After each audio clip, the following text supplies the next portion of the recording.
बोध गया विवाद। क्या बौद्धों को उनके सबसे पवित्र तीर्थ पर पूरा अधिकार मिलना चाहिए?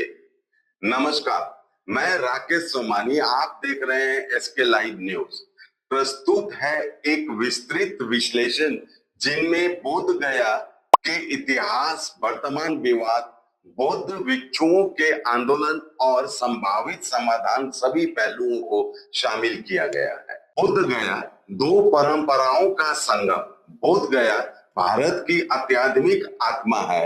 यहाँ बुद्ध का ज्ञान भी है और पिंडदान की परंपरा भी। यह विवाद किसी एक धर्म का मुद्दा नहीं है, बल्कि आस्था, पहचान और अधिकार का सवाल है। बोध गया सिर्फ एक धार्मिक स्थल नहीं, बल्कि यह वह स्थान है भगवान बुद्ध को बोधि वृक्ष के नीचे ज्ञान प्राप्त हुआ था।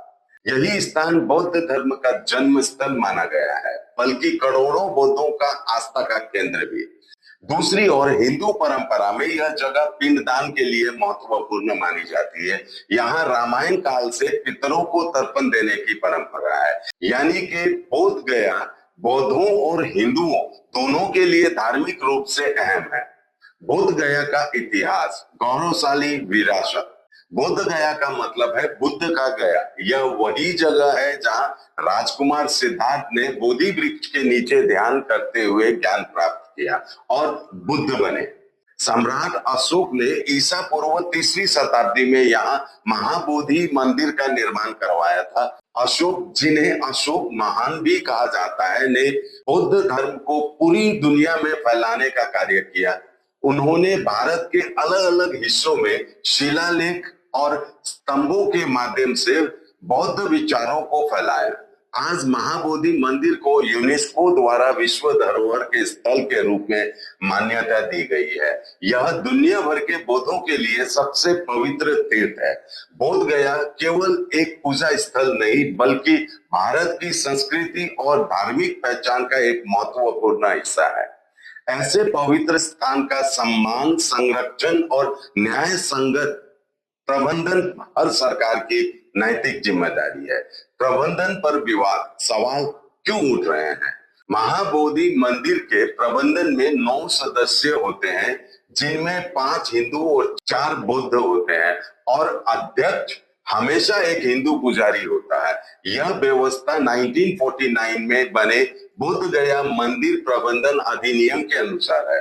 बौद्धों का कहना है कि जब बोध गया बुद्ध धर्म का सबसे पवित्र स्थल है, जहां भगवान बुद्ध को ज्ञान मिला था, तो उसका प्रबंधन भी पूरी तरह से बौद्ध समुदाय के हाथ में होना चाहिए। बौद्ध समुदाय का सवाल है, जब यह तीर्थ स्थान बौद्ध धर्म का सबसे बड़ा केंद्र है, तो इसका नियंत्रण बौद्धों के हाथ में क्यों नहीं है?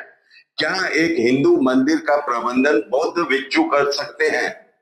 फिर बौद्ध मंदिर का प्रमुख प्रबंधन गैर बौद्ध के हाथ में क्यों?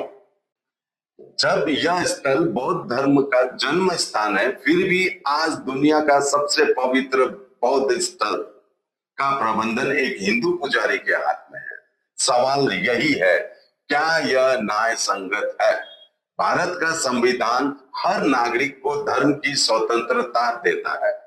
जब बौद्ध समुदाय संवैधानिक अल्पसंख्यक हैं, तो उन्हें उनके धार्मिक स्थलों पर पूरा अधिकार मिलना चाहिए।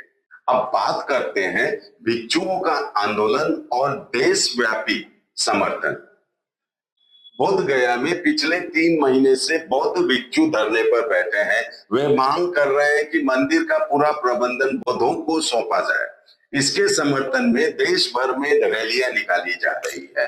कल दार्जिलिंग में एक शांतिपूर्ण रैली निकाली गई, जो रेलवे स्टेशन से शुरू होकर चौरस्ता तक पहुंची।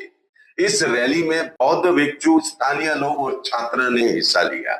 हाथों में पोस्टर, झंडे और बुद्ध के संदेश के साथ रैली में शामिल लोगों ने सरकार से मांग की कि बोध गया का पूरा नियंत्रण बौद्ध समुदाय को सौंपा जाए। देश भर में बढ़ रहा समर्थन सिर्फ दार्जिलिंग में ही नहीं, बल्कि सिक्किम, बिहार, अरुणाचल प्रदेश, महाराष्ट्र और दिल्ली जैसे राज्यों में भी बौद्ध समुदाय प्रदर्शन कर रहे हैं। उनका उद्देश्य है बोध गया में चल रहे भिक्षुओं का शांतिपूर्ण आंदोलन को देशव्यापी समर्थन देना। सरकार से उम्मीद, बौद्ध समुदाय चाहता है कि सरकार 1949 में पुराने कानून में बदलाव करे और धार्मिक अल्पसंख्यकों को उनके अधिकार दे, और सिर्फ मंदिर का मामला नहीं, धार्मिक पहचान और संवैधानिक अधिकार का मुद्दा है।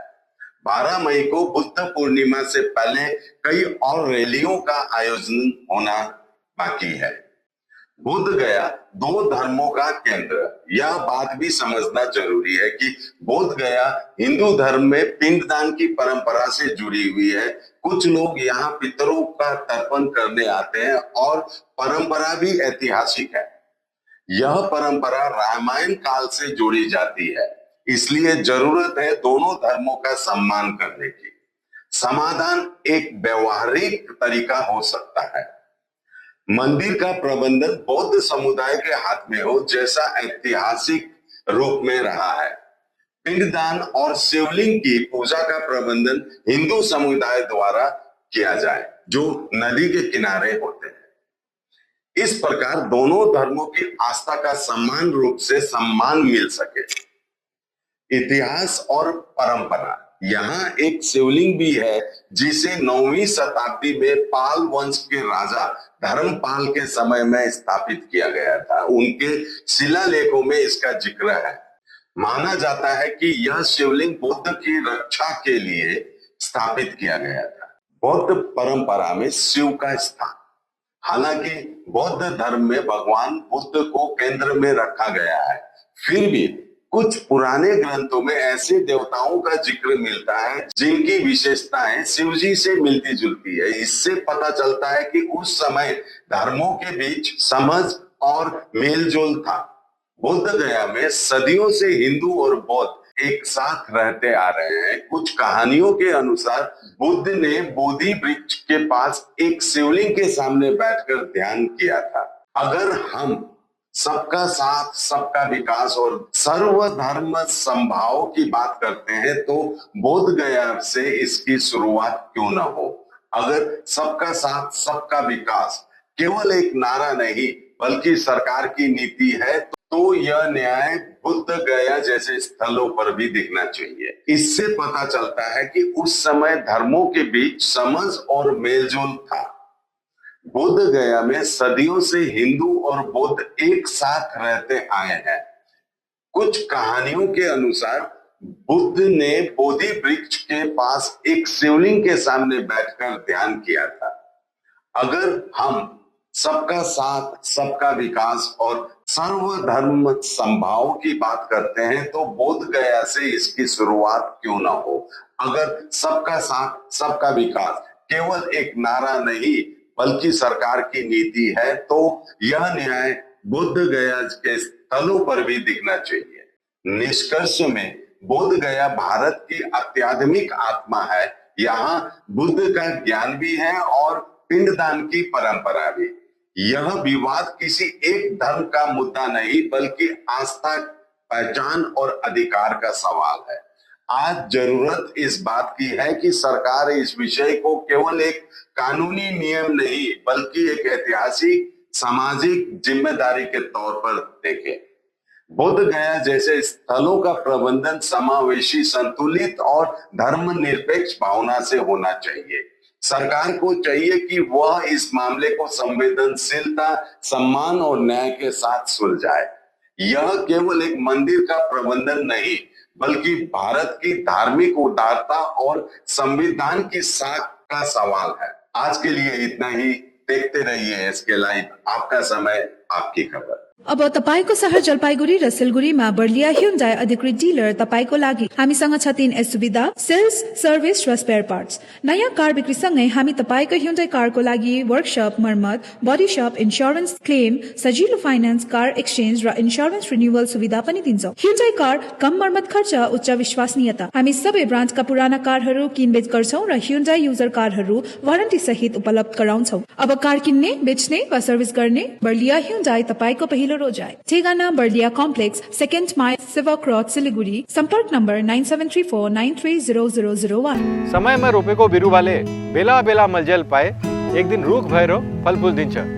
त्यसरी नै एसआइपीमा ससानो रकम लगाउनु गर्दै गरी ती रकमहरू भविष्यमा ठूलो रूप लिन सक्छ एवं तपाईले धनवान पनि बनाउन सक्छ। घर बनाउन, उच्च शिक्षा लिन, सुख साधन किन्न, सम्मानित रिटायरमेन्ट जीवन जिउन होसमा जोश मिलाई एसआईपीमा लगानी गरी भविष्य बनाउनुहोस्। म्यूचुअल फंड निवेश बाजार के जोखिमों के अधीन है। योजना से जुड़े सभी दस्तावेजों को ध्यान से पढ़ें। नागालैंड सरकार टियर 500 सुपर मंथली लॉटरी पहिलो पुरस्कार 2.5 करोड़ ग्यारंटी टिकट 500 रुपया। पहिलो पुरस्कार बिक्री भएका टिकटबाट ड्र 24 मई डियर 500 सुपर मंथली लॉटरी में 2.5 करोड़ विजेता प्रियंका। के तपाई हुनुहुन्छ यसपालिको करोड़पति? डिजाइन रेडी है सर, आप बताइए हाइट कितना रखना है sir? Corona material final. Sir याद करोगे जिंदगी में 28 मिनट तो नर्सों ले लेते हैं। होमलैंड में हम सर नहीं खाएंगे, बस घर सजाएंगे। Hassle-free interiors from start to finish.